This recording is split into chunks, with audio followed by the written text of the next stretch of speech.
Hey, what's up YouTube, Scabadger here, and we're back on day 14 of our 100 player fan game series. So, for the guy that commented in the last video that war looked intense, this is what I meant when I said you should see the next episode. So, we're back, day 14, and a lot has progressed. If we have a look in the newspaper, we can see that we are the 6th largest economy, which is pretty good considering we're not in 6th place on the index of nations. We're actually in 10th, and that's just due to the fact our morale's pretty high and we've spent quite a bit on our economy. If you can't tell already, I am recording this in post, so if I sound a little incoherent with what's happening on screen, that's why. The later half of this video though is recorded with the gameplay, so that will sound a little better, I hope. So as we can see here, in our war against Alberta, we have taken more casualties at this point, but that is just due to some hits he got with his air force early on. We are slowly taking out the Albertan Navy and are doing our best to ensure it cannot see along the coast. You can see all those troops advancing up. So if we have a look, he is building a little bit of a sub wall, but we do quickly deal to it. He keeps his subs outside the range of our naval bombers, and that's for the best. We can also see that 5% anti-air unit, I'm sending it home. It needs to heal up for a bit. It's pretty damaged. Also, Alberta did send a light tank around to raid, but our intel got it, and I'm sending, luckily I noticed, I thought my sub was already in the correct position, but it was not, so that sub is going to go back and block it. We can also see that Quebec has some subs in the region. Now at this point, I'm reluctant to engage. I do end up attacking them, but at this point I'm unsure because I'm already at war with enough people and I don't want that extra one.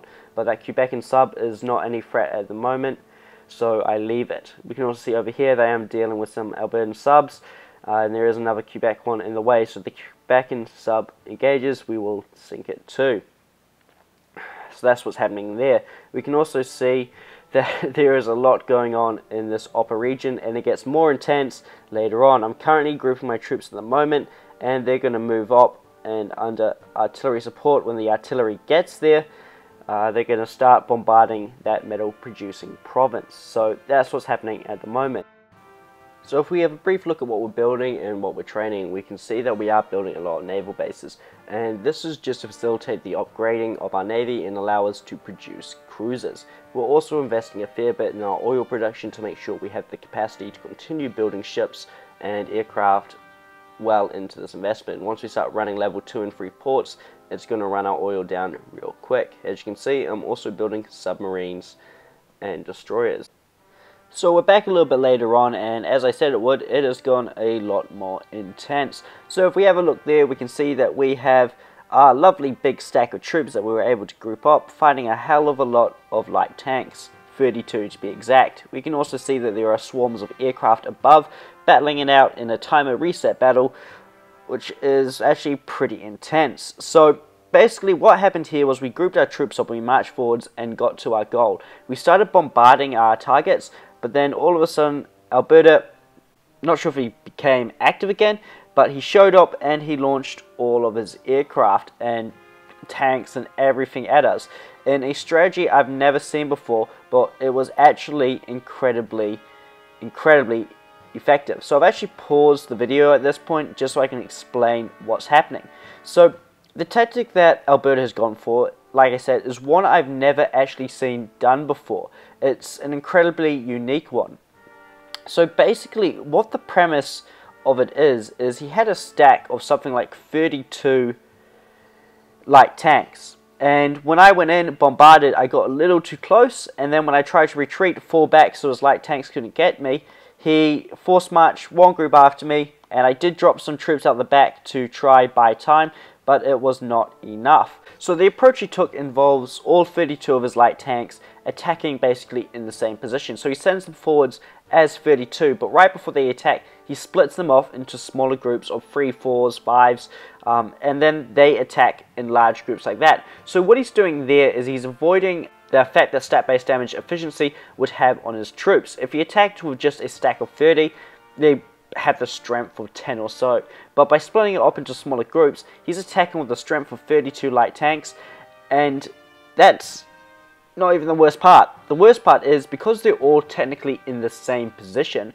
when my troops go to defend or attack back against one of the stacks, even if I attack back against one light tank, because all of his 32 light tanks are in the same position, all of my light tanks, all of my troops technically attack all of them, so all of his light tanks get to do defensive damage against me. So it is an ingenious strategy. Now, I'm going to be honest, I've never seen it done before, and he pulled it off really, really well. I will say that although he did take more casualties than me in that battle, I lost my whole stack, which I think was only about 24 units, but he lost 32 light tanks. It definitely left us on a back foot, and he was able to take back a little bit of land. So that's what happened there. In terms of aircraft losses, I'll cover those in the next video, but it was a pretty good one. So if we move on now to the rest of the map, and we have a look what's happening elsewhere, we can see that our destroyers are still engaging with enemy submarines. It's still important that we hold the Panama Canal at this point. That way we can keep safely sending troops across. If we can't get across, we can't do anything about it. And if he can get across, then that's not good, because his strategy is incredibly effective on open ground. If we were anywhere else in the map, anywhere, like Central America was perfect for our defensive strategy, he probably would have beaten us with his light tank strategy. So as we can see, he's still got that light tank going on a raid. It will hit my subs pretty soon. If we come on up and have a look around the northern areas, we can see those pinkish lines heading down into our territory. They're just more raids, and we have plenty of time to stop those. So there's not really much else happening. We are going to sink that Mexican submarine, but there's not really much more to say. Hey, what's up YouTube, Skybadger here, and we're back on day 14 of our 100 player fan game series. So last time I left off, and I think I did a little bit of recording before this, we were fighting up in the north, and we have taken heavy casualties. But, and big but, so have they.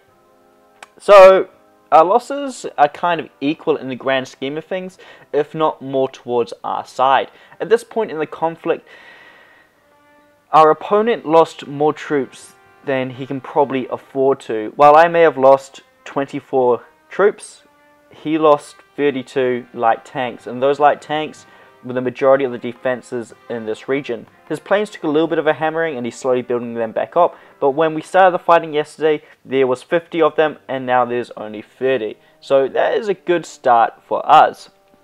Now, with the loss of that big stack we had, we've got to rebuild it, and we've got to get more troops up here, or else we're not going to get our fair share of the cake. So in order to do that, I am started by producing more anti-aircraft guns. These were incredibly useful, and oh yeah, I forgot to mention, 60 planes if we count the stack of 10 Mexico had, but Mexico got his shot down by AA guns. So yeah, that's where they went.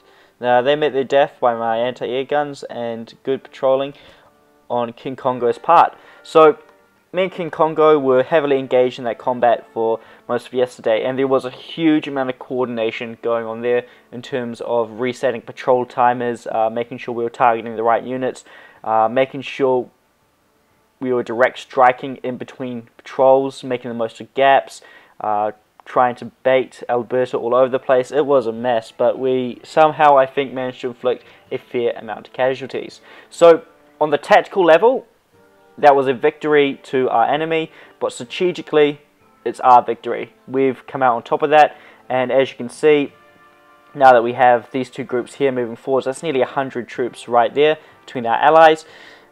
These lines up here no longer stand a chance, considering they're missing 32 of the troops that were meant to be garrisoning them.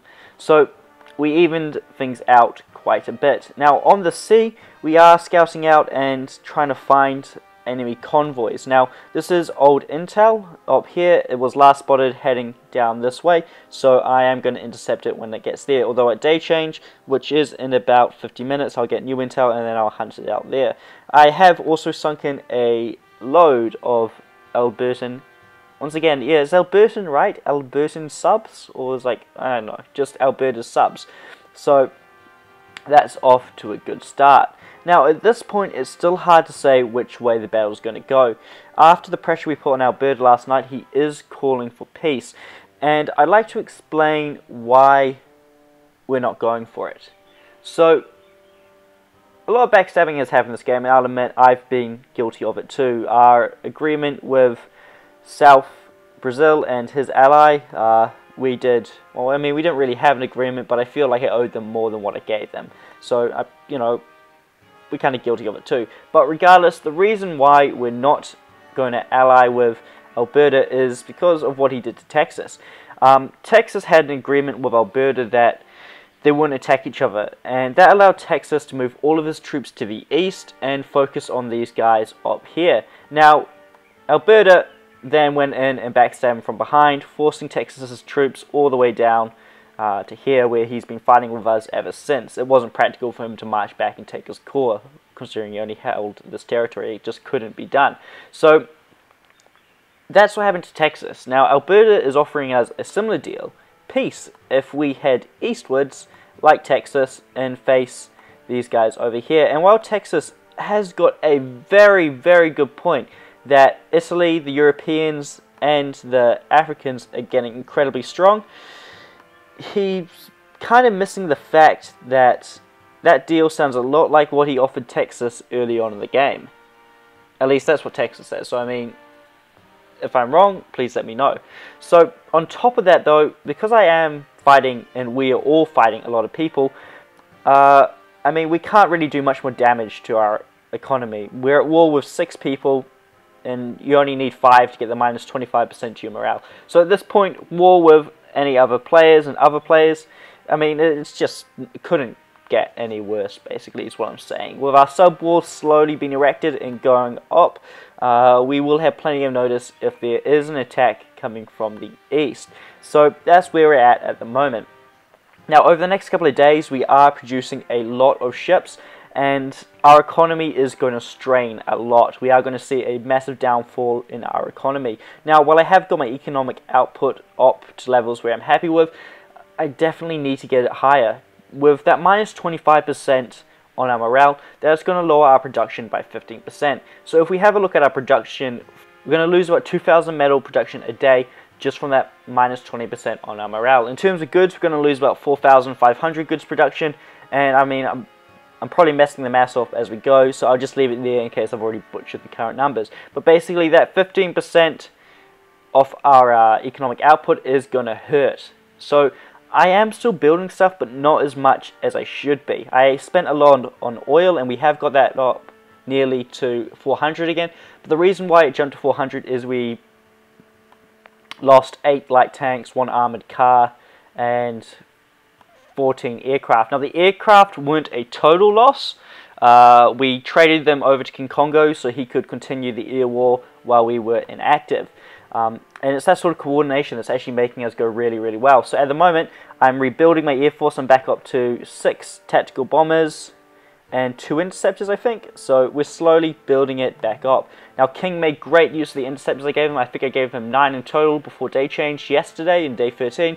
And then at the start of today, which was like nearly 24 hours ago, I gave him a lot more planes. So my Air Force hasn't died under my hands at least, and I don't have that on my stats to show. So while we're here, I'd just like to talk about the overall position and our war and how I think it's going to go.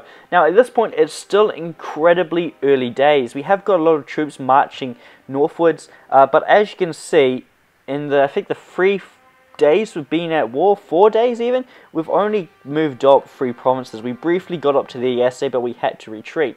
So we've only captured 3 provinces, being pushed back 1. And while I do suspect we are going to push north a lot more, it's going to be an incredibly slow process. But we have an advantage.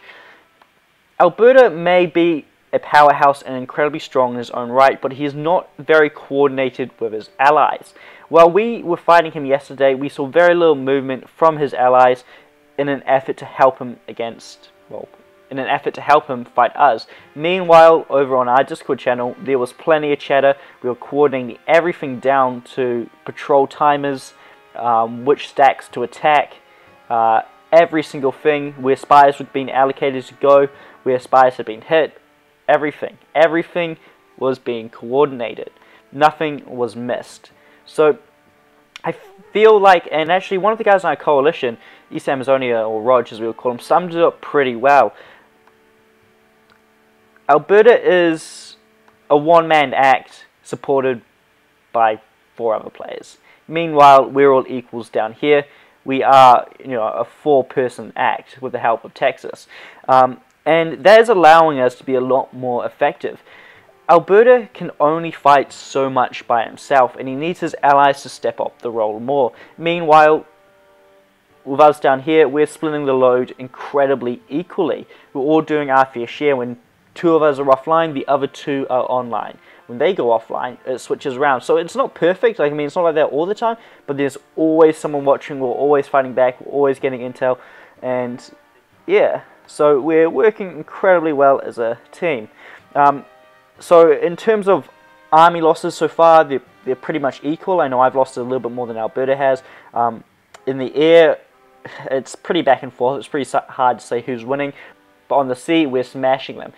They lack naval bombers and anything to do any scouting with. Their whole air force is tied up defending their ground, so they can't scout out, which means we're getting heaps of opportunities like this to sink submarines. So as we can see at the moment, I've got 4 destroyers heading up to start bombing that and 1 submarine screen. This submarine has done a great job and has actually screened quite a few submarines, so I should be retiring that soon. As you can see, this group of destroyers here has 7 kills already.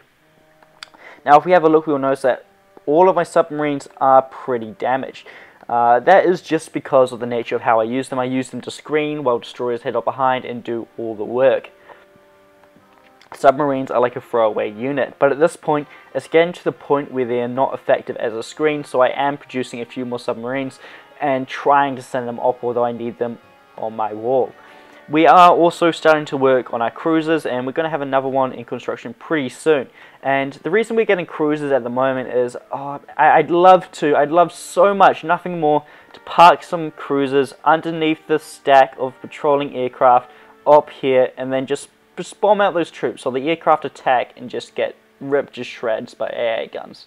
But it's too early game, and my destroyers could do it, but it'll be like even losses, so wouldn't be worth it. So let's turn off morale map and have a look at things. So we can just have a look down here because we don't often see this.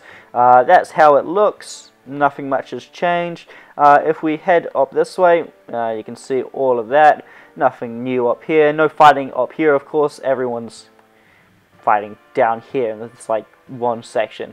They have tried to flank around a few times, but that scout and light tank raider we saw heading down this way got caught by the submarine, I believe. So if we check that, yeah, 1 kill. It got hit by that. Now at the same time, this group here should appear down here in accordance with our latest piece of intel, but we may have already sunk it. Maybe it may have ran into that sub there. I don't know. So we'll find out sooner or later where that goes at day change, which is in about 40 minutes from now. So yeah.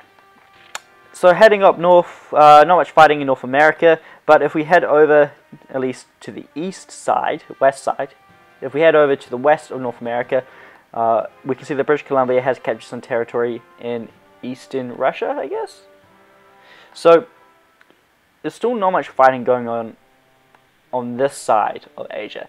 This side is very different to the other side. If we come over here, it's a mess. Now, I'm not sure on the diplomatic and the relationships of the countries in this area, so I'm not really going to comment on it. United Kingdom is taking his fair share. Kazakhstan, I know, is making a stand and trying to capture as much territory as possible. Meanwhile, I know Syria is being rebuilt back down here. I don't know what the point of that is. Yeah, it's hard to explain, really. I'm not entirely sure. So, if we also have a look around the map, we can see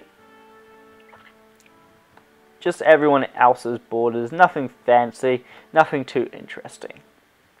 North Africa, up here, has changed quite a bit. If we turn from around, we can see there's been a lot of fighting there, and this is because between Spain and Italy, they have pushed out Algeria and Nigeria Algeria and Nigeria. That kind of sounds weird when you say it like that. They pushed out Algeria and Nigeria.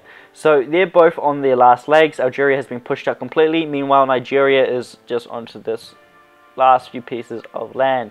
Over here, I believe that's North Sudan, yep, is being slowly destroyed as well. Angola, the powerhouse of the region, he's got a little bit of a struggle now because I know he's pleased these guys and has come to peace with them to stop them coming down, but he's also then kind of got to head over this way. So we've got to be concerned about that. And Alberta did, you know, like I said earlier, did try to come to peace with us, so we could focus on that threat. But we just see it as a stalling tactic, to be honest. So if we zoom in, we can see that Italy does have some destroyers in the region. Now, he has said that they are looking for a few remaining and escaping Algerian troops. Whether or not that's the truth, I don't know. So that is what's happening there.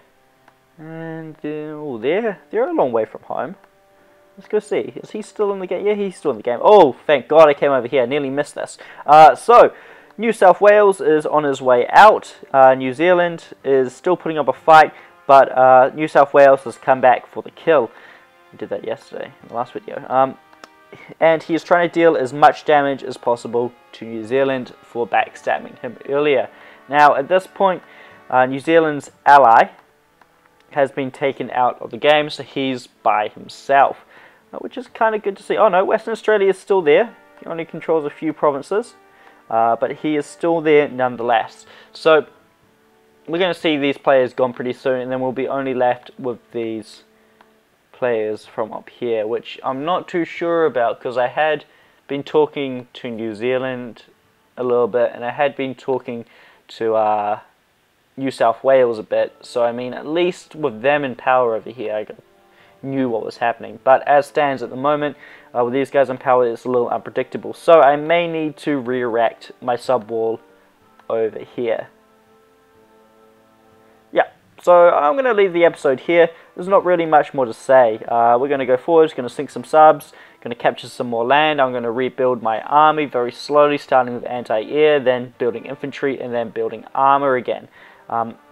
So that is the plan, and then hopefully we capture some land up north, because I really need more land. Anyway, see you in the next episode. Bye.